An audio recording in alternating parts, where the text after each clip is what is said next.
What's going on, everyone, and welcome back to Reality Pill. Today, we are going to react to another Kevin Samuels video. Before we get into the video, make sure you guys like and subscribe. Hi, Mira. Mira, go Hi, ahead and introduce yourself to everybody who may not know who you are. I'm Amira. I am a guest panelist on the Lapeef Network. Okay. Tonight, I'm talking about this whole thing of women, modern women almost embracing the fact that they would rather be feared, than loved.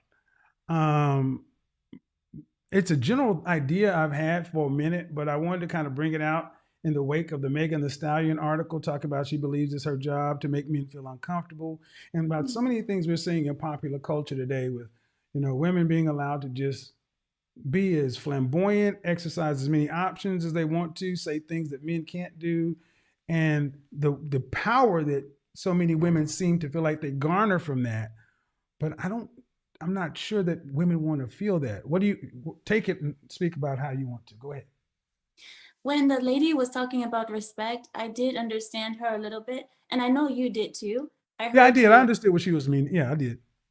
Right. So I wanted to expand a little bit on what she was saying. Hopefully, she kind of agrees with me, but this is what I got from it.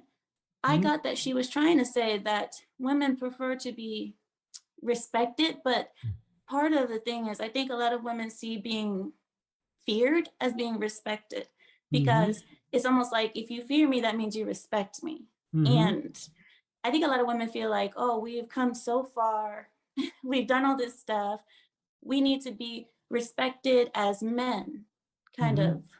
And I think that's what a lot of women think is like, men aren't really, how can I say this? They're not really respected so much, but they're feared, and that's what I want too.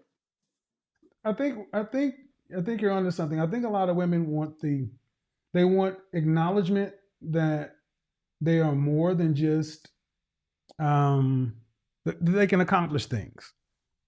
Like my grandmother. My grandmother, uh, she was a book smart woman. Uh, she was brilliant in her own way. But back when she grew up, women were really expected to be more domestics. And Mm. my mother, on the other hand, she was respected at her school. My mom had it. I don't knock my mom out.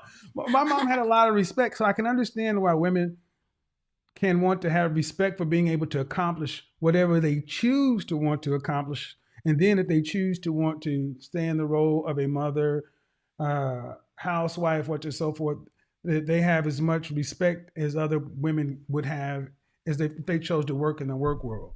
Am I Well, this is, kind of, go oh, ahead. go ahead. Go ahead. Oh, I'm sorry. I didn't mean to cut you off. Go ahead. You had mentioned something about feminism. I wanted to. It kind of ties into what you're saying right now about the respect versus being loved, Mm-hmm. or I'm sorry, feared versus being loved. I wanted to ask you this. This is something that has been on my mind because we had a talk on Lapeep as well about this. We were having a debate about feminism, and you had mentioned that your definition of feminism is the ability to choose, Yes. while my definition of feminism was that they wanted equality of the rights socially, financially, and politically. Well, yes, that's the same thing. That is having the ability to choose. See, I agree with feminism in the right way. It was being pushed, and that's women have the opportunity to do anything you want. You have the ability. You can. You can, if you want to go out and be a firefighter and you can pass the requirements, you should be a firefighter, and you shouldn't be denied just because you're a woman. Agreed. Now, if you go take that test and you can't pass the basic metrics, you do not deserve to have that job. Simple. Opportunity is one thing, and just being given that is another thing. This wave of feminism wants to just be given things and have no responsibility, and they don't want to meet certain metrics or markers. And they think that whatever a man do or does, that a woman should be able to do it without meeting the same metrics. I don't agree with that. I don't. That is not what feminism is, and that's not right in general. You are supposed to be a person that has the same opportunity if you meet those metrics as anyone else. I agree with that, and that's what feminism is, but it's just completely going off rails. Mm-hmm. So what do you think? What Are they both kind of the same thing, or am I getting it wrong? Well, and I want to tread kind of lightly because I want to leave this for the academicians. There are three waves of feminism. And the first wave of feminism, if I recall correctly, it was came along with the right to vote, property rights, at the turn of the century, like the suffrage movement. And I'm going to go really, really light here because I would rather not say it than be wrong. Women wanted to be granted almost full citizenship with men. Okay. Mm-hmm. And I believe along around the second wave of feminism, after women got that, they wanted the ability to choose. It's like, well, if we want to, go into the work world, pursue law degrees or this, or we want to stay at home and be housewives, mothers, that and such and so forth.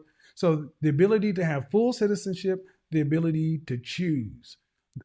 That's where I think what you were talking about and what I'm talking about, anybody can agree that Mm-hmm. that makes sense. I don't want women to be second class citizens. Uh-huh. I want women to have the ability to choose. But where I bristle is where we try to act as though men and women are equal, as in the same. We are not.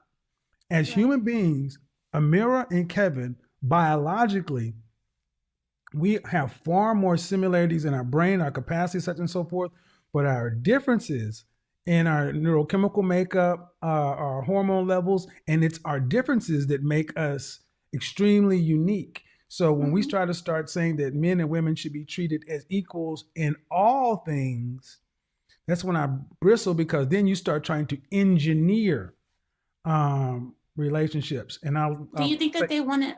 Oh, go sorry. ahead, go ahead, go ahead. Do you think that they wanted the right to choose because they didn't want to be forced into the military or forced into what is it called? I know you know the word better than I do. When you're forced into the military for wartime, Drafted.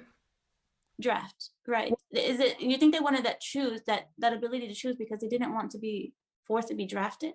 Well, I, I don't know. Well, I know that here's what I do know: that men don't want to see their daughters on the front lines. So there were men who were in part of the suffrage movement as well. I think women wanted the right to choose because prior to 1960, women really, men and women, were at a great disadvantage of biology. We did not have the right to, outside of marriage, birth children, Mm. determined a lot. Mhm. With the advent of birth control, we had the birth control, third wave feminism, and a lot of things happen. And human beings, we evolve slowly. Your people are from Very. Lebanon, Lebanon, Lebanon. Yes, yes, We, hu- Lebanese. human culture is a slow progression.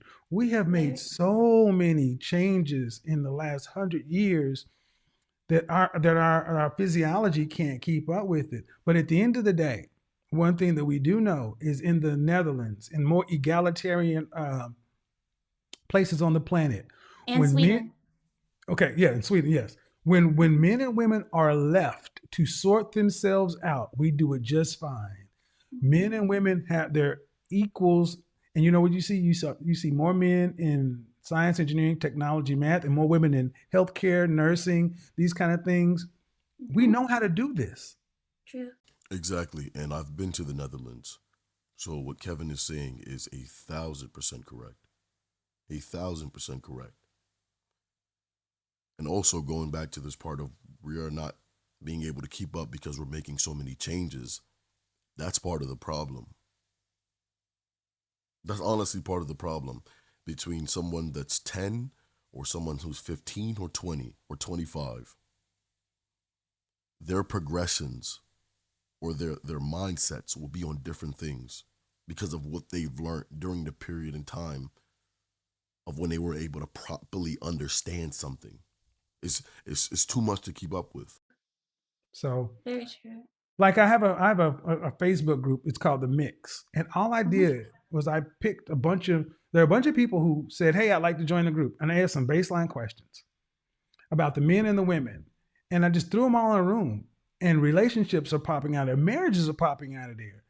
We know how to do this, but what we're trying to do is we're trying to engineer this, uh, and we don't even want the engineering. I'll be honest. I think what we're starting to see is women, when given an option, more women are saying, you know what? If I choose to want to go to college and get a degree and get a PhD, but then if I choose I want to be a mother, I want to be just as respected as if I did have a PhD. That's the world I'm good with.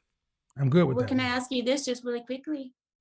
Go Do ahead. you think that they should, okay, I know it's gonna sound strange, but do you think that they should be respected exactly the same? Res- A woman who chose motherhood versus a woman who chose her career. uh, well, I guess if we're rating it as far as a point system, I Mhm. think they should be respected similarly but honored differently. Let me explain. I don't think coming up in a single parent household, and I saw my friends in a nuclear household, I knew there's something different. I had a lot of love and I had a lot of support, but there was something different with not having a dad there. And I think that women who have the ability to go out and become a Supreme Court justice, who choose to stay at home and raise their own children, should be honored. They should truly be honored because it's not as though they don't have the capacity. I don't like women who aren't smart. I love smart women. I want to sit around and discuss uh, classics. I want to sit around and discuss a lot of things. I don't just want a bobblehead. But I also want that woman to allow me to go out and fight the world and come back and provide. And so she can take, instead of teaching the world, which would be great if she taught the children, but to teach our kids. So I think we have dishonored being a mother and a wife. And that really came along in my mother's generation, the baby boomers. They turned and looked at their mothers and their great grandmothers as being throwbacks of a time long ago, and they didn't know the damage they were doing. They couldn't know. I did a broadcast about that a couple of days ago. So go ahead. The feminism, so back to your topic, bringing it full circle, back to your topic, the being feared versus being loved.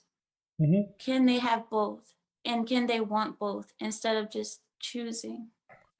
Yes, I think I had fear for my grandmother, but I had the fear of my grandmother like I had the fear of God. But I also had Mm. love for my grandmother because she gave me a level of nurturing and care that to this day I still feel. There's a level of reverence that should come from staying in our roles. Similar with my grandfather, he is the measure of a man to me to this day, and he has a fourth grade education. I long ago surpassed my grandfather in academic pursuits and income, but only in my 40s did I catch up to him in man. Does that make sense? Yes, it does. So when we know how to do this, we just need to give each other, like I said, it's broken. It's broken, and we have to give each other some grace, some mercy. Look at things that are working other places, take the things that are working, and be willing to work with people. I said it wholeheartedly. We lost a great actor in Michael K. Williams, and we're seeing people dying alone from 40 to 60 because we're not meant to be fractured and broken like this. I grew up in a time where we went to family reunions and things like that. We just don't have those things anymore. And there's always going to be a longing in human beings for group people and identity. And the first one is the people that look like you and share your name. So thanks for coming on. I'm glad you were able to pop onto the show. Perfect Yeah, I timing really too. appreciate it. Thank Thank you very you. much. Bye bye. Amir, Bye bye. everybody. Wow, this was a very powerful episode, and this woman was very, very pleasant. She wasn't disrespectful. I've never heard of her before. Seems to me like these guys clearly know each other. but you can see the certain level of respect that she's coming here with. She wasn't combative, asking simple questions, trying to get an understanding. And I believe if more women were to approach these type of situations like this, you would have a better outcome. I'll take that back. I don't think, I know that if you were to approach men like this, very calm, very feminine, not over talking, listening to understand, you will be better off. Everyone, please leave your thoughts and opinions in the comment section down below. Make sure you guys like and subscribe if you guys haven't already. Turn on post notifications so you will be alerted when we upload more videos just like this one. Make sure you guys share the video. You want to get these videos out. We want to make sure we keep the Godfather's name alive. I'll see you guys in the next video. Peace.